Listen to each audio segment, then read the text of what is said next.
예, 함께 기도하시겠습니다. 두려워 말라, 내가 너와 함께함이라. 놀라지 말라, 나는 내 하나님이 됨이라. 내가 너를 굳세게 하리라. 참으로 너를 도와주리라. 참으로 나의 의로운 오른손으로 너를 붙들리라. 거룩하신 주님, 저희들의 삶과 영혼의 은혜 내리시고 하나님의 세우심과 인도하심을 서게 하심을 감사합니다. 오늘 주의 은혜와 도우심을 허락하시고 경건하고 온전한 심령으로 주 앞에 서게 하여 주옵소서. 도우시고 함께 하시고 인도하시기 원합니다. 예수님의 이름으로 기도합니다. 아멘. 찬송가 452장 1절 찬송 드리시겠습니다.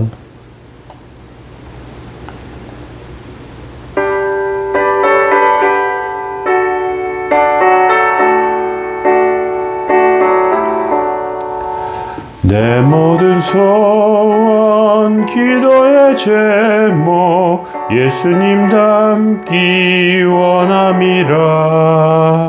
예수님 형상 나 입기 위해 세상에 보았기 전에 예수님 닮기 내가 원하네. 날 구원하신 예수님을 내 마음속에 지금 거둬사 주님의 형상 인치소서. 아멘. 시편 48편 1절부터 14절까지 말씀 보시겠습니다. 여호와는 위대하시니 우리 하나님의 성 거룩한 산에서 지극히 극진히 찬양을 받으시리로다. 터가 높고 아름다워 온 세계가 즐거워하며 큰 왕의 성 곧 북방에 있는 시온산이 그러하도다. 하나님이 그 여러 궁중에서 자기를 요새로 알리셨도다. 왕들이 모여서 함께 지나갔으며 그들이 보고 놀라고 두려워 빨리 지나갔도다. 거기서 떨림이 그들을 사로잡으니 고통이 해산하는 여인의 고통과 같도다. 주께서 동풍으로 다시스의 배를 깨뜨리시도다. 우리가 들은 대로 만군의 여호와의 성 우리 하나님의 성에서 보았나니 하나님이 이를 영원히 견고하게 하시리로다. 셀라. 하나님이여, 우리가 주의 전 가운데에서 주의 인자심을 생각하였나이다. 하나님이여, 주의 이름과 같이 찬송도 땅 끝까지 미쳤으며 주의 오른손에는 정의가 충만하였나이다. 주의 심판으로 말미암아 시온산은 기뻐하고 유다의 딸들은 즐거워할지어다. 너희는 시온을 돌며 그곳을 둘러보고 망대를 세워보라. 그의 성벽을 자세히 보고 그의 궁정을 살펴서 후대에 전하라. 이는 이 하나님은 영원히 우리 하나님이시니 그가 우리를 죽을 때까지 인도하시리로다. 아멘. 시편 48편 마지막 말씀입니다. 시편 48편 우리 하나님의 성, 위대한 하나님의 성에 대해서 또 그 성을 공격하는 사람들, 또 악한 영들에 대해서 생각을 해보았고, 마지막으로 하나님을 신뢰하는 자들이 받는, 하나님의 말씀 붙잡는 자들이 받는 복에 대해서 살펴보기를 원합니다. 눈으로 잘 보이지 않아도 정부의 주요 기관이나 대통령이 거하는 곳, 특별히 미국의 백악관이나 하는 곳 가운데는 여러 방어하는 무기들이 이렇게 갖추어져 있습니다. 쉽게 무너뜨릴 수 없습니다. 눈에는 겉으로는 잘 드러나지 않아도 그런 방어들이 잘 되어 있는 것이죠. 하나님의 성은 안전한 곳입니다. 그런데 그 하나님의 성, 하나님의 도움, 하나님의 은혜, 반석이신 그 하나님을 신뢰하는 자들이 큰 복을 받게 됩니다. 어떻게 복을 받느냐 하면 8절의 말씀 보시면 우리가 들은 대로 만군의 여호와의 성, 우리 하나님의 성에서 보았나니 하나님이 이를 영원히 견고하게 하시리로다. 우리가 들은 대로 만군의 여호와의 성, 우리 하나님의 성을 보았다. 이게 무슨 뜻일까요? 이스라엘 백성들은 조상들에게 말로 성경의 내용을 전해 들었습니다. 하나님 말씀을 지키며 하나님께서 복을 주시고 적의 공격을 막아주신다는 것에 대해서 그들은 전해 들었고 믿고 순종했어요. 말씀대로 순종하고 말씀 붙잡았더니 말씀에 기록된 대로 하나님께서 복을 내려주십니다. 강복하시는 것이죠. 믿는다고 하면서도 성경 말씀을 지키지 않는 자들에게는 그러한 복은 그림의 떡과 같습니다. 성경이 그런 사람들, 말씀을 지키지 않는 사람들에게는 오래된 책, 고전과 같은 옛 지나간 이야기에 불과합니다. 그런데 말씀대로 순종하는 사람은 그 성경이 살아있는 능력의 책입니다. 영국의 존 버년이라고 하는 분은 영국의 국교회 성공의 사역자가 아닌데 하나님 말씀을 설교했다는 이유로 12년 동안이나 감옥에 갇혀 있었습니다. 그동안 가족들의 고통은 말로 할 수 없었고요. 그리고 번연은 그곳에서 여러 가지 하나님의 큰 은혜를 체험하게 됩니다. 그곳에서 철로 역정이라는 책도 쓰게 됩니다.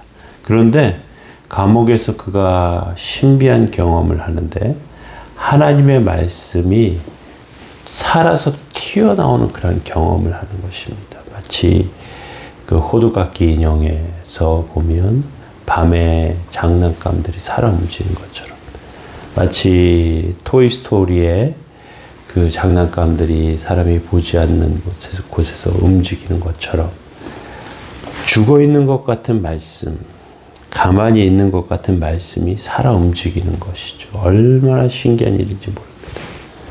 그런데 성경은 죽은 책이 아닙니다.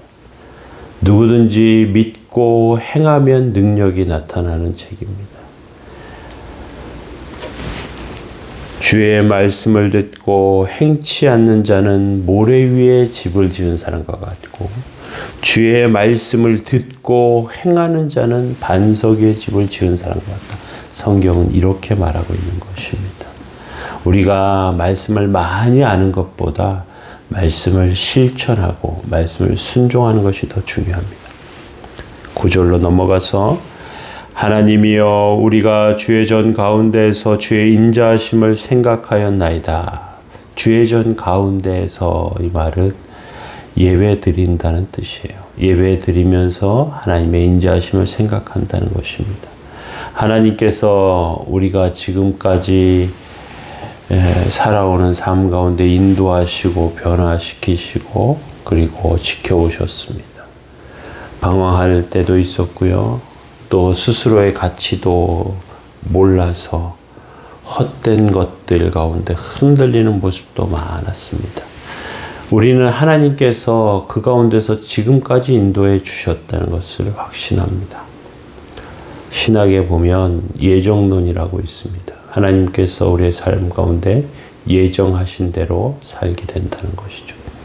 그런데 그 예정론은 우리가 앞을 내다보면서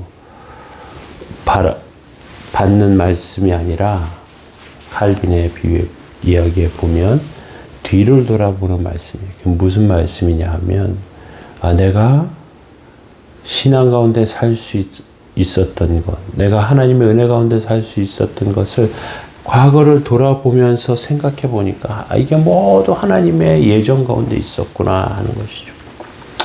왜 앞을 보는 말씀이 아니고 뒤를 보는 말씀이라고 돌아보는 말씀이라고 하는 거냐 하면 앞을 보다 보면 운명론에 빠집니다. 그래서 하나님의 말씀대로 살려고 하죠. 하나님께서 예정하셨는데 나 그대로 있어도 그냥 이대로 그냥 되는 대로 살아도 하나님 일정 가운데 다 되지 않겠느냐?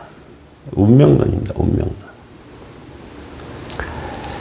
하나님께서 지금까지 인도하셨다고는 사실, 또 지금도 지켜주신다는 사실, 우리는 이것을 기억할 필요가 있는 것이죠.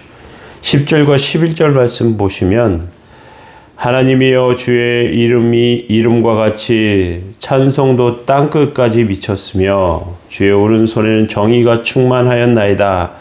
주의 심판으로 말미암아 시온산은 기뻐하고 유다의 딸들은 즐거워하리로다. 땅끝까지 하나님 지배하시는 분이십니다. 새로운 우주 망원경을 이제 사람들이 우주에다 설치했습니다. 제임스 웹이라고 하는. 그런데 우주를 전에는 알지 못했는데 우주가 얼마나 넓은지 모른 거예요. 그래서 기존에 있던 과학 상식들이 다 깨져버렸습니다. 그 땅 끝까지 하나님께서는 지배하시는 분이십니다. 하나님의 찬송, 하나님의 영광, 하나님의 은혜, 이 지구 안에서만 우리가 옥닥옥닥 이렇게 살아가기 때문에 하나님의 은혜가 얼마나 큰지, 하나님의 영광이 얼마나 강력하고 위대한 것인지 잘 모르지만 눈을 들어 하늘을 보면 하나님의 영광을 발견하게 됩니다. 주님은 은혜를 그런데 무엇 가운데 주시는가 하면 주의 심판으로 시온산은 기뻐하고 유다의 딸은 즐거워한다 이렇게 말씀하고 있어요. 유다의 딸들이라는 말은 하나님의 백성들의 전형적인 이름이에요. 약하고 부족합니다. 그런데 아버지의 사랑을 받습니다. 그것이 하나님의 백성입니다. 신부된 자들입니다. 예루살렘 성에는 망대가 있습니다. 그 망대를 세워놓고 지키고 있는데, 그런데 그것은 인간의 모습으로 보면 부족한 것밖에 없어요. 연약한 것밖에 없어요. 그런데 진짜 망대는 하늘 위에 있어요. 진짜 능력은, 진짜 군사력은 하나님께 있습니다. 하나님께서 막아주시지 않으면 헛것에 불과합니다.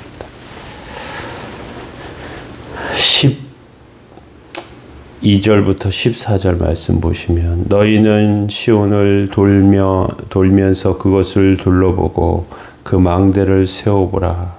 그의 성벽을 자세히 보고 그의 궁정을 살펴서 후대에 전하라.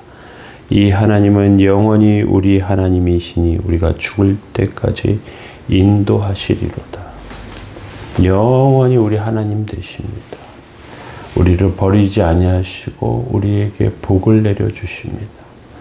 죽는 순간까지 우리를 인도해 주십니다. 하나님은 우리를 배신하시지 않으십니다. 초대교회 속사도 중에 폴리갑이라고 하는 감독이 있었습니다. 그는 로마의 박해 가운데 이제 그 원형 경기장에서 죽임을 당하게 되었습니다. 네가 마지막 이제 죽게 되는데 하나님을 부인하고 예수 그리스도를 부인하고 하면 살려주겠다 하는 것이죠. 폴리갑이 이제 80이 넘은 노년의 삶 가운데 있었는데 80여 년 동안 하나님께서 그리스도께서 나를 지켜주시고 붙들어 주셨는데 내가 어찌 지키시고 붙들어 주신 주님 부인할 수 있는가 하면서 순교했습니다. 그는 순교자의 반열에 올라가게 되었습니다. 하나님의 사랑에서 떠나지 마시고 붙들고 사시기 바랍니다. 하나님은 놀라운 은혜로 우리 삶 가운데 영광으로 채워주십니다. 하나님의 영광과 하나님의 능력은 성령님을 통하여 우리 가운데 임하며 우리의 심령과 영혼을 새롭게 하십니다. 주의 은혜 가운데 세워지는 저와 여러분들 되시기 바랍니다. 기도하겠습니다. 이 하나님은 영원히 우리 하나님이시니 그가 우리를 죽을 때까지 인도하시리로다. 거룩하신 주님, 연약한 저희들의 삶에 하나님의 은혜 내리심을 감사합니다. 저희들의 눈과 시각은 눈앞의 것에 당장 사는 문제에 갇혀서 하나님의 은혜를 기억하지 못할 때가 얼마나 많은지 모릅니다. 그러나 주님은 살아계시고 지켜주시고 인도하신 하나님이신 줄로 아오니 이 시간에 저희들의 연약함을 도우시고 아픈 것을 치료하여 주시고 경제적인 어려움 가운데서 하나님께서 저희들을 붙들어 주시고 모든 건 하나님께 영광 돌린 삶으로 서게 하여 주시고 능력 있고 하나님께 아름답게 찬송 돌리는 삶으로 서게 하여 주옵소서. 오늘도 지키시고 인도하시기 원하며 예수님의 이름으로 기도합니다. 아멘. 교회를 위해서 함께 기도하시고 삶과 가정을 위해서 함께 기도해 주시면 좋겠습니다.